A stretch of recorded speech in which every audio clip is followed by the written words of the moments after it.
second video about in our series like the care guide of different reptiles, especially lizards. So yeah, today after your poll, you guys suggested me to do a Blue Tongue Skink Care guide, and so there are different morphs of blue tongue skink, and myself is like I keep a blue tongue skink papaya, which you guys might have seen in the previous videos, like shorts I've made, and yeah, they might be the best reptile pet I've personally, due to their like adaptability and like easy to handle and also very beginner friendly. So yeah, let's get into it. And the first thing we'll be talking about is like a introduction to Blue Tongue Skinks, and then next we have the setup, like how does the enclosure has to be. It will be splitted into like two parts, the juvenile and the adult part, and then yeah, same as the diet, split it into two parts too. At last, bonding activities will be a bit special, since like I thought like something like you don't actually handle the blue tongue skink too much, so like I thought of some activities for you guys to try out if you keep a blue tongue skink. Okay, yeah, so this is my blue tongue skink Papaya, and his or hers birthday is in January 10th, 2022, which I got it from a pet store for about 100 USD dollars. So like I think it's kind of lower than the market price, and like yeah, he's getting very chubby now and also long. I'm not too sure about his gender because like you have to stick like a needle or something inside, but like I don't really want to do that, so like I think it's fine. And like every animal, as previously mentioned, has its own personality. So like for Papaya, he's like very curious and friendly all the time, but like sometimes doing some dumb, like not dumb, but like just very like when I was feeding it with a stick, it's eating the stick instead of the food, and like just very cute, like stuff like that. So yeah, let's get into the introduction, and like we'll be covering some basic information about them, some difficulties which I rated myself, like in the different aspect of keeping them, and at last how do you get one of them. So yeah, the introduction. They're known as the Telequas. Telequas. Yeah, you can remember that. I think it will be very important to remember that, and it's in Latin. And like you can find it mainly in Indonesia, Australia, and also New Guinea, which there are few more places you can see it, but like not much. But like mainly Indonesian. Papaya is like the Indonesian blue tongue skink, while the Australian ones will be, and the Ireland, I think Northern Ireland ones will be expensive because of, actually I don't really know, but like they're just more expensive. Yeah, so like it has a incredible lifespan of 15 to 30 years, which like it takes a huge commitment to keeping a small skink. Like however, like I think they have a good thing is that like they don't require too much like handling, because like they just don't need it. Like they're still very happy if they're left alone. However, like some different animals, they need more handling, so like that's another factor to like think of, like if you want to keep them. They can grow up to 70 cm while weighing over 300 grams. Yeah. So like they can just grow very long, like yeah, just very long, and 300 grams. I think there should be a bit more, but like they live in, yeah. So we continue, and like they live in the semi-deserts, mixed woodlands, and also scrublands in the wild, such as like you might find some Australian blue tongue skink in the like around your backyard, even something like that will be like not too rare. So in the difficulty of keeping blue tongue skink, yeah, here's like a table I made. So the first thing we're going to talk about is beginner friendly. Like if it's like very good for a beginner, like is it hard to keep overall? So like it's 3 out of 10, like not hard at all. Like pretty beginner friendly pet, like it's not hard to keep. Like if you just get the enclosures well and like just bring stuff back and giving it a good enclosure and some decent amount of food will be actually pretty nice. So the next thing is taming. 4 out of 10, like spending time is key, and one of the blue tongue skink is actually one of the most socializing lizards in all of the lizard species. So like they like your hand, like they won't go aggressive, such as some animals or like other like less friendly animals, but like they just take longer time. But generally, like Blue Tongue Skink takes lesser time, while they have like a bit more socializing. Lizards, like they were willing to let you pet easily. And next, the diet. Yeah, I think it's like the hardest part. It's easy to find, but like it takes time and a lot of commitment. Like eggs, I feed it egg whites, which we'll be talking about it in a minute. So like it takes a lot of time to boil it and like just preparing it, and sometimes some mashed potatoes and like pumpkins. Also like some papaya and fruits. It takes time to slice it, but like easy to find it. So yeah, it's like I think that's six. So the money of getting a Blue Tongue Skink, if you're trying to get it from a pet shop, around 150 US dollars. So like that's why I think the one I got, Papaya, was a really good bargain. And yeah, so the health is also pretty easy. Not much like disease, unless there are mites on it. So like you have to feed it. Don't feed raw meat. I don't suggest that, because like a lot of parasites will get through its body through like the raw meat. And also mouse, I actually don't recommend, but like it just bulks it. It will bulk your Blue Tongue Skink and make it a bit more aggressive. So the next thing we're going to talk about is like where and how do you get a Blue Tongue Skink. So a few ways, like reptile shops near you, like just go search it up on Google, and then like say like reptile shop, like there's a small chance there's not, but like it's kind of a common pet, so like you'll probably see one of them if it's in a reptile shop. But like some of them don't have, some of them have, so like it's just luck. Professional breeders, like you can actually find some professional breeders online and maybe like ships a Blue Tongue Skink over. Although I don't recommend that, but like it's a bit cheaper. Same as like the Facebook groups. Go into Facebook and like search Blue Tongue Skink for sale, something like that, and then like you'll easily get it from, like, use your language. Like if you're in Hong Kong, use Cantonese. Like you don't want to go around to like America to get one back. And if you're like in Canada, go search like Canada Blue Tongue Skink for sale, something like that, and there will be a lot of results. And yeah, just a lot of results, and you can choose the one you like. And but I don't really recommend you doing that, because like I just think like it's not too good. Like how do I say it, like sometimes taking the animal over, but like yeah, actually just up to you. Nah. So like the next thing is like a bit more rare, so like adoption center. This is the best way, I think, like giving the animals being not adopted and abolished, like just giving them a home, I think is generally the best way. But like yeah, if you don't know the reptile adoption center, you should go search it up again. And like there are a lot of cool reptiles, and but like I think there's mainly turtles and snakes in the adoption centers. So like it's one of the best ways, so just go search it up again. So friends or their friends, like if you have a friend who likes lizards and they're breeding Blue Tongue Skinks, just maybe ask them if you can have one, or like pay them a bit. So yeah, these are the few ways you can get Blue Tongue Skink. Oops. Okay, so the second topic we're going to talk about is the enclosure.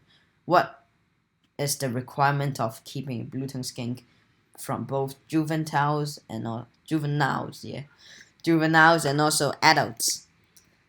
This is an example of my enclosure. Like it's not the largest one, but like at least I think it meets the requirement. Like because Hong Kong is a very small space, and you see it's very cramped up, and like yeah, I'm trying to provide the most value for like in the fair budget. Like if you're someone like me, so like I recommend you to like just keep it simple, and like if you have more space, just make it larger as possible.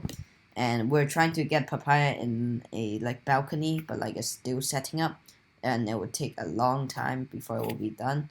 So yeah, these are my enclosure, and like we're going to talk about the basic setup for a baby Blue Tongue Skink. So I recommend you 60 times 25 times 20 enclosure mandatory. So it's a either it can be a glass aquarium, wooden, and also an open area. I don't recommend using wooden because I used it too. I was a reptile newbie or like very I don't know, but like I just saw, oh, there's so many gifts with the wooden aquarium, and I was like, oh yeah, I'll go for that. But like remember, there will be a lot of bugs, and then like because you got the moist, it will get like a lot of like the fungi and also things like that. So I don't recommend you using wood. I recommend you using glass or like yeah, glass will be the best. Like not yeah, glass will be the best. So like the next thing, base substrate. I use myself corn bark, so yeah, I recommend you using corn barks and coconut fiber and sphagnum moss because like the three works pretty well. However, if you're adding coconut fiber and sphagnum moss, there's a chance of there being flies around in the blue tongue skink enclosure. So corn barks plain will be the thing I would use, but like you can add some, of course, sphagnum moss and coconut fiber. So this is the base substrate and it's mandatory. And the next thing will be the UVB light and lampshade.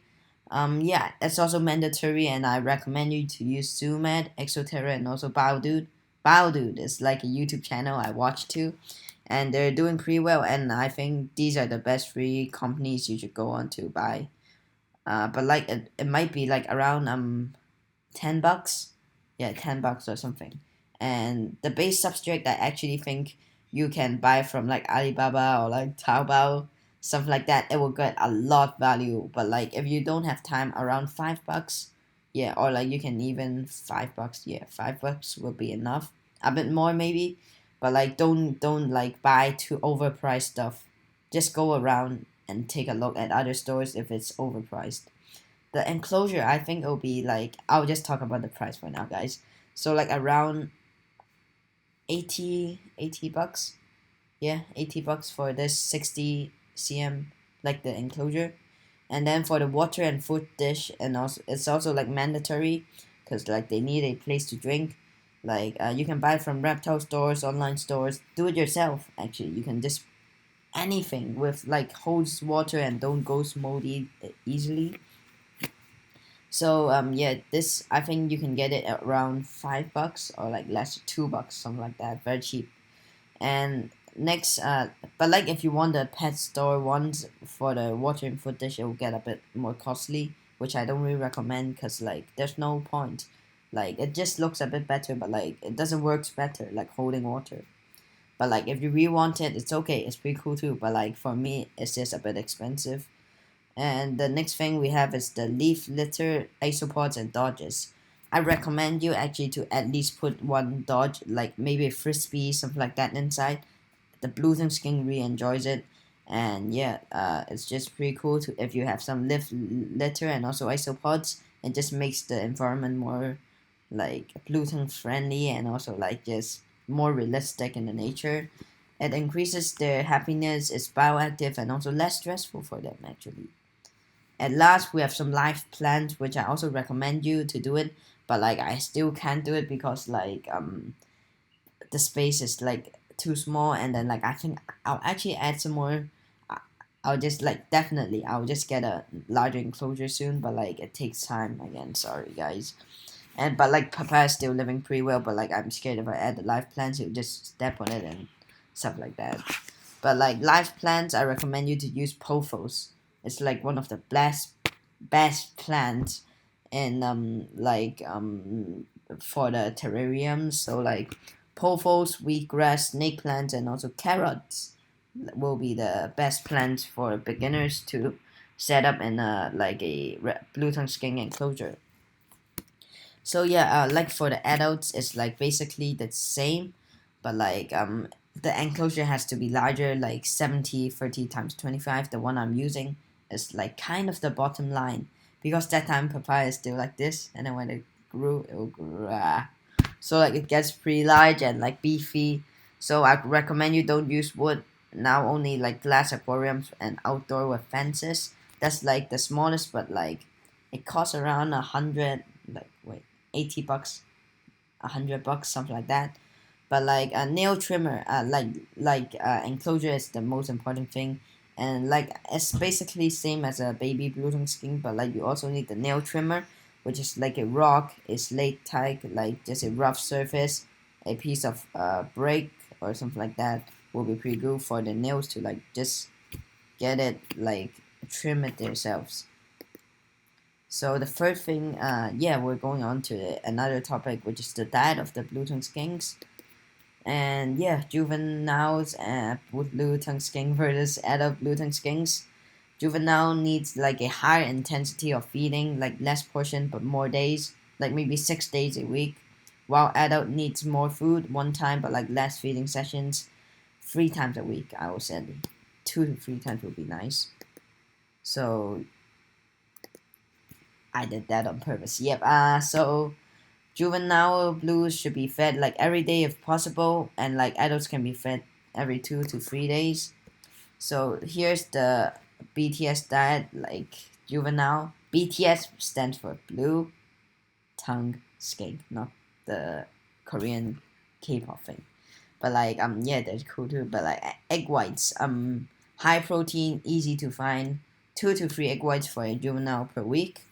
Papaya, high in phosphorus, easy to find if you're in Asia. But like if you're in Europe, I recommend you to use like maybe broccoli or like some substitution like banana or something like that will be pretty good. But like be careful of the sugar and high amount. So like also Reptile Park, which I've been to 2 weeks ago, use it too. Like papaya, egg whites, and also a kind of cucumber thing. You can also use cucumber, which is pretty good. BTS food scientifically best. Reptile shops only, pretty expensive, but like easily prepared. Like I recommend you maybe keep one of them in your house. But like if you're feeding normally with like the egg whites, like the diet you feed, which is not like mixed already, like it's just natural food, you'll think like the BTS food is so no value. Like just a small thing, and then like your Blue Tongue Skink eats it all in like 1 week, and then like it's like already $10 or something. So at least $10, and it's like pretty expensive. However, like maybe 1 to 2, you can keep one or two of them in your house. So like in case of no food, they can be fed, and it's like one of the. It looks so cool, but yeah, it's just actually maybe your Blue Tongue Skink doesn't like it because I bought one of them once, but like Papaya doesn't enjoy it. Like, but I feed the egg whites, it eats it. So it like if your Blue Tongue Skink likes it, just go maybe buy some as treats. But if they not, yeah, just leave it. I think pumpkin, they're like rich in vitamins, mashed or diced. I recommend diced. Portion sliced in 2 to 3 cm, and like it has a good amount of fiber for like Blue Tongue Skinks. And yeah, also like the special shout outs to superworms, crickets, dubia roaches, tomatoes, cucumber, cat food, snails, and slugs to like increase their diversity of food. You should increase some of them, like maybe include some of them, maybe 2 weeks. Yeah, I recommend you to try out tomatoes, cucumber as the veggies, as like papaya really enjoys it, and like it's pretty nice in the like different nutritions, while like superworms, crickets, and dubia roaches can be like some small treats. And snails and slugs, if like you have them around your house, just pick it up. But like sometimes they might include like bacteria, but like Blue Tongue Skink has a strong stomach, so make sure to not feed the large ones, but like small ones first. So but like they're just increasing their diversity of their food, it will be pretty good. Cat food, it can be also included, like Blue Tongue Skink really likes cat food. Like there's some good nutritions, but like I don't refeed them because like I think like it's already enough. But like sometimes it's a treat. I have some in my house too. And for adults, like basically the same, but like more leafy greens. Yes, I know. Like sometimes they don't even like leafy greens, like they just don't eat it, like straight up eat the egg and then buy, and then like I wasted the whole salad. But like I recommend you to like use some like lettuce at first. Don't use like those kale, dandelion, stuff like that. It actually don't really work for papaya, but like I'm not sure if it works for you. If it works, then it's the best. But like at first, I would just use like a few pieces, add it in their diet, eggs and like papaya, pumpkin, blah blah blah blah, blah, and then like just put it in the food tray, and they would just go eat it, and then like slowly add it more and more by time. However, like that takes a lot of time, and normally I just feed it with egg whites. So like egg whites is already enough. Egg whites is the key. So yeah, I think egg whites are the most important, and yeah, the shout out the same stuff, and maybe and like the only difference is that you can also feed dog food. I don't really know why, but like scientifically, I heard a lot of people feed dog food to their Blue Tongue Skink, especially breeders, to let them maybe grow faster, and also cat food can make them grow faster, I think. But that's not sure. So like I recommend you to use natural food if you can. However, another science thing said Blue Tongue Skink are meant to eat scraps like the cat food. So like don't think what you think natural is the best for them, but actually it's not. So like it's a really complicated thing again. However, we're just going to skip that and maybe talk about that in another day.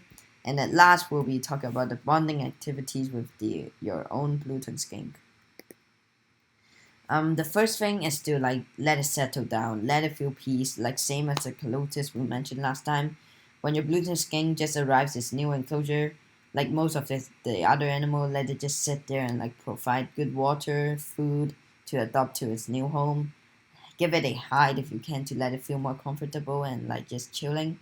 It might show aggression as it's scared, and some of them are overprotective, but like no worries, just give it some time, and like it might bite you because like it doesn't know what you are, and it's just a bit of like lacking in experience. So just leave it alone like any other animal. So the second thing will be bonding, touching their head, and then even like their body first thing. If it doesn't like, it will do like a sniff, yeah, sniff or squirm, but like it would decrease when you're bonding continuously. uh like they do that when they feel like uncomfortable. So if you touch their head and they feel uncomfortable, just wait a second, touch their body, and that will be like a bit better, gently also. And like hand feeding them some egg whites, mealworms, superworms, or anything will be pretty nice, and like it increases the bond. However, like be careful, if don't put your hand on, like don't do and then like it will just make them like annoyed and like be aggressive soon. So like just give them food and don't let them think your finger is the food. Instead, just maybe use tonguers if you want, but I'll use my hand because like I'm more like not more experienced, but like I know when will Papaya come out and bite. So like now I sometimes do this and he's like here, it won't bite me. It knows like my hand is not the food. So yeah, there's some time. It's just like time. Use your time, and yeah, put your hand around could be also nice if it's your losing skin is being a bit aggressive. Again, to let them know you're not harming them. So yeah, it works pretty well with the Blue Tongue Skinks here. You put it here, it might be sniffing you, but like if it wants to bite you, go away and just let it chill a bit more. So oops. So like the activities after bonding will be like handling it on your hand, give it a small bath, getting it some toys to play with lizards. You can get it from maybe some websites, but like I haven't got it yet, so it's just a suggestion I found. And like taking it outside sometimes, but like do it when it's small, because when it's large it's pretty hard to hold it, like taking it around. And at last, changing setups in it and its enclosure. So like yep, like just changing it so like it makes the Blue Tongue Skink feel less stressed. So yeah guys, I'm very sorry for like my grammar and stuff is not too good, but like yeah, we're just trying to introduce like in this content and stuff like that. And yeah, this is like a correct handling.